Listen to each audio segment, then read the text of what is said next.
still unfolding. You're going to hear from First Deputy Mayor Lorraine Grillo, Governor Kathy Hochul, Police Commissioner Keyshawn Sewell will outline the events as we know them.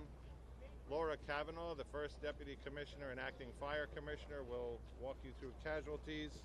Jano Lieber from the MTA will give us the status of the system, and then we'll be able to entertain some limited questions. There will be another briefing later this afternoon where we'll be able to update that, and then additional briefings as needed. First Deputy Mayor Lorraine Grillo. Thank you, John.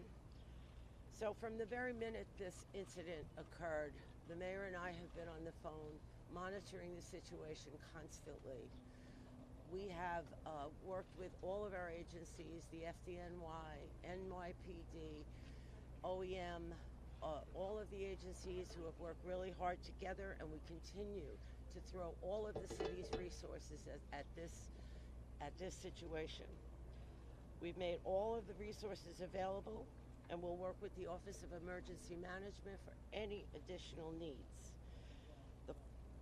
I'm going to ask the Police Commissioner, Keyshawn Sewell, to speak to you and give you an update on the events of today. Thank you. Good afternoon. We're here to update New Yorkers about an active shooting incident that took place this morning inside the 36th Street subway station on the N line. I want to begin by assuring the public that there are currently no known explosive devices on our subway trains, and this is not being investigated as an act of terrorism at this time.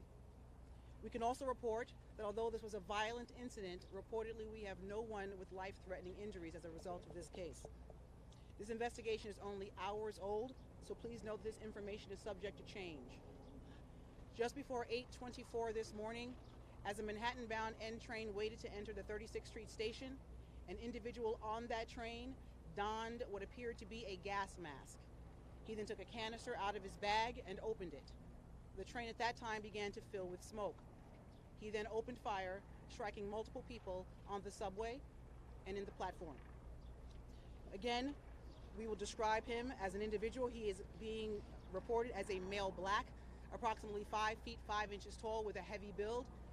He was wearing a green construction type vest and a hooded sweatshirt. The color is gray. At this time, we are working with our federal partners, where we are asking for the public's help. Anyone with information, videos, or photographs, no matter how insignificant they think it may be, is encouraged to call Crime Stoppers at 800-577-TIPS.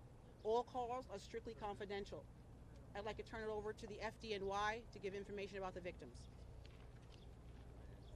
Oh, I'm sorry. I apologize. The governor would like to speak now. Governor Hochul, my apologies. That's right. Good afternoon. This morning, ordinary New Yorkers woke up in anticipation of a relatively normal day. They left their homes en route to school, en route to their jobs, and to a normal day, as I mentioned. That sense of tranquility and normalness was disrupted, brutally disrupted, by an individual so cold-hearted and depraved of heart that they had no caring about the individuals that they assaulted as they simply went about their daily lives. This individual is still on the loose. This person is dangerous. They're asking individuals to be very vigilant and alert. And you'll get more reports on specificity as the day goes on. So this is an active shooter situation right now in the city of New York. I just got off the phone with the mayor. He's recovering well. He is monitoring. He's actively engaged in the situation. I wanted to let him know that the people of the entire state of New York stand with the people of this city, this community, and we say no more. No more mass shootings. No more disrupting lives. No more creating heartbreak for people just trying to live their lives as normal New Yorkers. It has to end, and it ends now. And we are sick and tired of reading headlines about crime, whether they're mass shootings or the loss of a teenage girl or a 13-year-old. It has to stop. I'm committing the full resources of our state to fight this surge of crime, this insanity that is seizing our city, because we want to get back to normal. It has been a long, hard 2 years. That's what we crave, that sense of stability and normalcy, and this is what the mayor and I are going to continue to work toward. And I thank the partners, the brave people of the MTA, the first ones who had the sense, the drivers of the train, to leave the station to make sure no more victims could be hurt. The NYPD, FDNY, state police, everyone involved in this has one purpose, and that is to stop the insanity of these crimes. You'll hear now from our fire department. I want to thank them for being there to help us diffuse a volatile situation, but we'll be giving continued reports as this day unfolds. Again, we ask everyone to be careful, be cautious, report what you see. It is likely that someone out there listening to this is going to help us lead us to that individual. You have a description of what they're wearing, you know the details, but this is the day we pull together as New Yorkers, united in a common purpose to say no more. And that is what I'm going to continue to do as the governor of the state of New York, working with our local partners right here. Thank you. Thank you, Governor. Good afternoon. This morning, the FDNY received reports of gunshot victims in the subway. Thanks to their quick response, we were able to treat 16 patients. 10 of those patients are suffering from gunshot wounds at this time, and 5 of them are in critical but stable condition in our local hospitals. Yes, we have 16 total patients. 10 of them are suffering from gunshot wounds, and 5 of them are in critical but stable condition at this time. And I'm going to pass it over to the MTA for an update on their subways.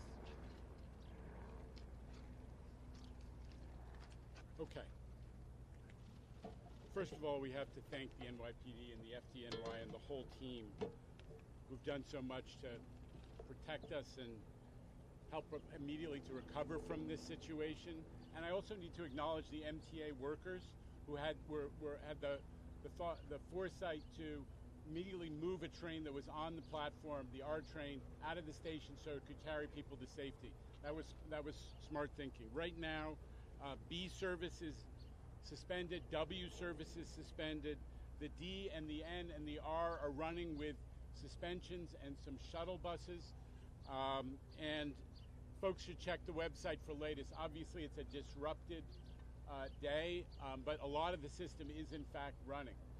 I just want to say one thing on a personal note, which is on 9/11, I stood on 4th Avenue and watched people, New Yorkers, come back from that tragedy. And I thought, I watched New Yorkers help each other and storekeepers walk out and give people water. That was the same thing we saw on the platform today. We saw New Yorkers in a difficult situation, an emergency, helping each other. That's the subway riders. That's who New Yorkers are. Every day they're showing people in the subway, which is our public space, that New Yorkers of all varieties can come together in small spaces and get along and create something bigger. That's what we remember in these emergencies, as well as the tragedy and the thought for the quick recovery of the victims, is New Yorkers are incredibly resilient, just as they are in every emergency, and we thank them for what they've done, and we thank the governor and the mayor for their leadership in all of our recovery from COVID and from every one of these challenges. So, just to reiterate, we're going to be very limited in what we are able to answer in questions. Just to also underline our partners here, we got Mike Regan. Mike Regan is the Assistant Special Agent in charge of the Joint Terrorism Task Force with the FBI and NYPD. John DeVito from ATF, who's helping us with tracing efforts and investigation. He's the Special Agent in charge for New York City. We have the Brooklyn District Attorney, Eric Gonzalez, who is also here. And, of course, Chief Ken Corey, Chief of Department, and First Deputy Commissioner Ed Caban. We'll start off with questions for the police commissioner. Was the shooting on the train or on the platform? Was the suspect on the platform or in the train? And did it all happen in the 36th Street station, or what happened down at 25th Street? The suspect was in the train car. The shooting began in the train car. Commissioner, can you give us some more detail exactly what happened in the car? Did the suspect say anything? What type of weapon did he have? And what was going on inside the car as this all happened? So, as I stated before, we're only able to get limited information because it's under investigation. As the train was pulling into the station, the subject put on a gas mask. He then opened a canister that was in his bag, and then the car filled with smoke. After that, he began shooting. Hang on. One time, guys, one time. Hang on. Go. Commissioner, does this appear to be random? Any idea why this individual did this and did this here? We do not know the motive at this time, but we're not ruling anything out.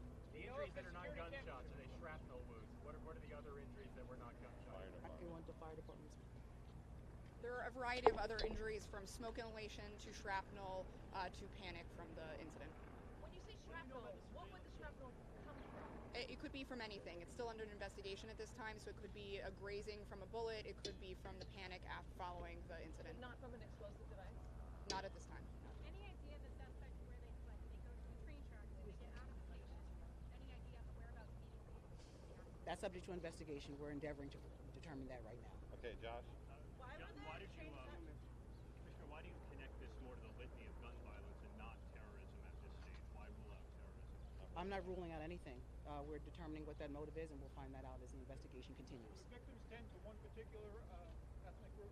No, sir. The victims have a variety of Anything else backgrounds. recovered down there? Who's running the Hang on. We got time for about two more. Why were the trains not shut down immediately? And if they were, could it have been easier to catch the suspects? That's not the case. How were the That- cameras working in the subway station? I'm sorry, I didn't hear you. Were the cameras working in the subway station? That's under investigation as we speak. How Any devices, Commissioner? We have not identified the subject. He was wearing a green type construction Governor vest. Hochul, do you want to comment on the arrest of your Lieutenant Governor Brian Benjamin? Did he speak to you this morning? Were you aware? Will you continue to contain with him? I'll be happy to report on that later today.